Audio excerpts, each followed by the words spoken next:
Travel Tappers, I am in Rio de Janeiro for Carnaval. And in preparation for this trip, I read a lot of things about crime and theft and pickpockets in the city, especially in the crowds of Carnival. So I want to just take a minute to show you what I did to help safeguard myself and my belongings. Shoes. It is really crowded. So I wore my most durable sneakers. Yep, they're not pretty, but they kept my feet safe as I walked, and I got stepped on and I got brushed up against people. Now, the obvious thing is your phone. Everybody wants to have your phone and not lose it. People say that at a taxi stand or just sitting out, someone will grab your phone right out of your hand. So what I did is I kept my phone zipped in this front pocket, but also on a lanyard like this.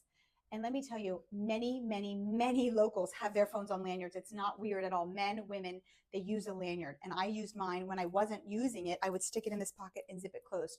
So it worked really well for me. I had this belt bag that I kept around my waist, nice and tight, just to make sure nobody would slit it or something and cut it to have it drop off. I also pinned it with one of my clips that I love so much.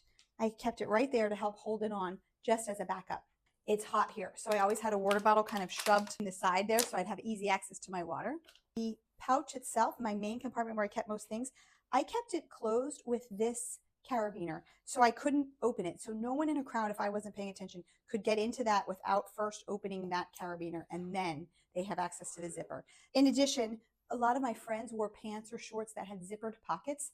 I didn't have that on this trip, but I did have this skirt that had pockets built in up here. So my sunglasses are in this side, my portable charger and sunscreen fit in this pocket.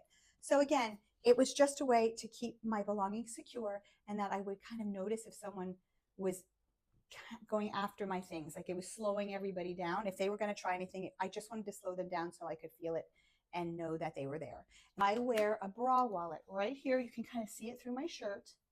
I have attached to my bra a spare credit card and some cash that I have. So in a crowd, worst case disaster, if all of this got lost, I always had a little money and a credit card literally Velcroed to me right here.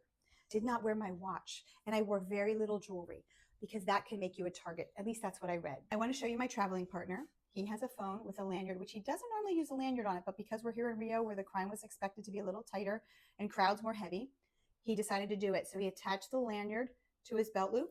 As he walked through the parades and the blockas, he zipped his phone into his shorts pocket, and then he tucked the extra strap into the front pocket so there was nothing easy to grab.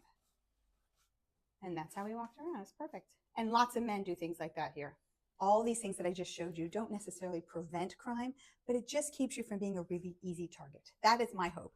I know I can do all of this and I can still have something bad happen to me, but I'm trying to prevent it or delay it or have them pick someone else whose items and belongings are more accessible than mine.